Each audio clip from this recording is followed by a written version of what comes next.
to my channel, or welcome back to my channel. My name is Jayden, and today I'm going to be sharing with you guys all the books that I plan on reading in March.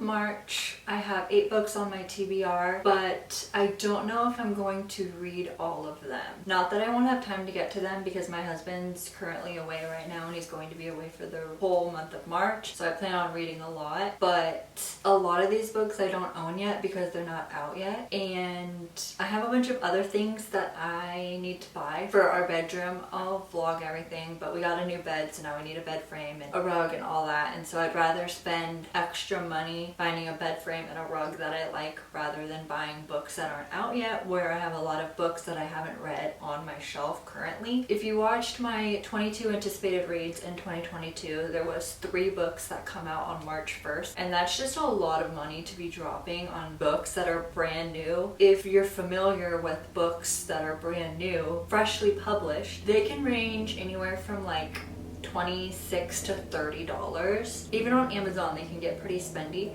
So I already did pre-order one, the one that I was most excited about, and then the other 2, I'll talk about those as well, but the other 2 I'm still excited for them, but not as excited as I was about the one that I did pre-order. So I have them on my TBR, but if I don't get to them, I'm not going to be upset about it. I'm not going to hold myself accountable for not getting to them. I will definitely read them before the year is over, but I have other books on my shelf that could replace them for the time being if I don't get to them. So with that being said, I have 8 books on my TBR and I own 2 of them. So that's that. If y'all watched my January TBR video, you saw that Winter Garden by Kristen Hanna was on it. I never got to it, and normally if I don't get to a book, I push it over into the following months, but with February, there was just so many other books that I wanted to read that I didn't add this one to it. So I'm adding it to March. I'm going to read it in March. It will not be on my April TBR because I'm going to read it in March. So Winter Garden, Kristen Hanna. I have heard such amazing things about this book that it's been sitting on my shelf for too long. Next is The Golden Couple by Greer Hendricks and Sarah Pekkaden. This was a book of the month pick for February, and I did plan on getting to it in February, but it just didn't happen, and that's okay. This book comes out in March, so I definitely want to read it in March. To my understanding, this book is about a therapist. I was looking behind the camera at the lights, and now I see a blue dot, and I can't exactly see because there's just a blue dot in my vision. But to my understanding, this book is about a therapist. Oh, this book takes place in Washington. That's fun. But it's about a therapist who lost her professional license, but it doesn't stop her from counseling in crisis. Ooh, there's infidelity in here. That does make me slightly uncomfortable, but it's alright. I'm still gonna read it because it has really good reviews, and I've heard really good things about it in book groups that I'm in on Facebook. So definitely plan on reading this. Next, I plan on reading The Turn of the Key by Ruth Ware. I also got this on my birthday book haul, and I've heard that this is her best book, so I definitely want to read this one. This one, I really don't know what it's about at all. I don't know. I don't really want to read too much about what it's about either, because I want to go into it not knowing much, but I've heard this is her best book, so I'm really excited for this one. The Woman in Cabin 10, it's not that it was bad, I just felt like it was really overhyped for me. Like, I have a friend on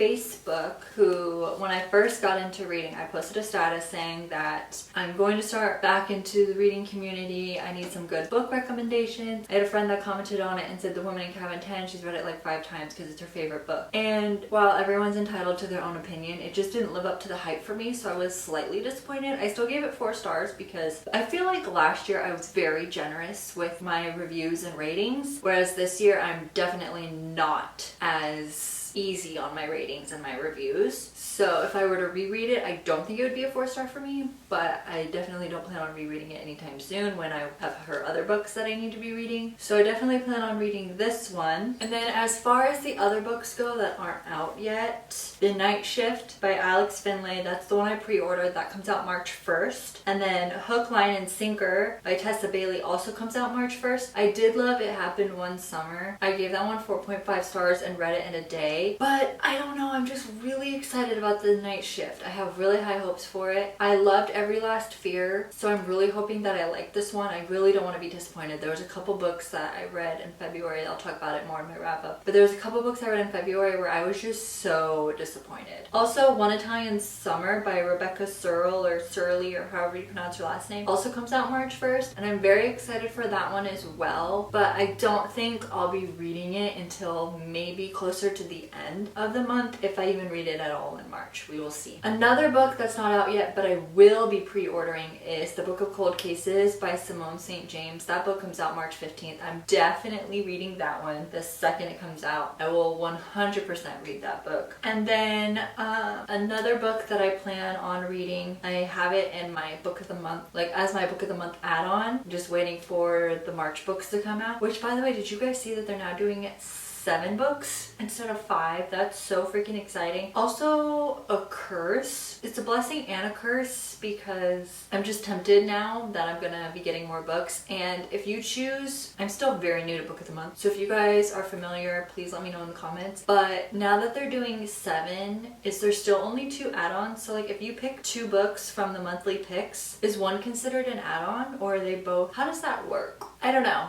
Regardless, if there's 7 books, then there should be more add-ons. Maybe they're adding more add-ons. I don't know. Regardless, one of my add-ons is going to be The Bride Test, which is the second book in the Kiss Quotient series by Helen Huang. That book was not on my February TBR, but spoiler alert, I did read it and I absolutely loved it. So I plan on reading the second one in March and then the third one in April. So those are all the books I plan on reading, or at least hoping that I can get to in March. We shall see. If not, then my March wrap up is going to be a bunch of different books that I didn't even talk about, and you know what, that's okay. I'm not holding myself accountable to read all these books in March. However, I definitely think that March is going to be a fantastic reading month for me, like book number wise. Thank you so much for watching. Please give this video a thumbs up and subscribe and turn on post notifications to be notified every time I upload. And I'll see you in my next video. Bye!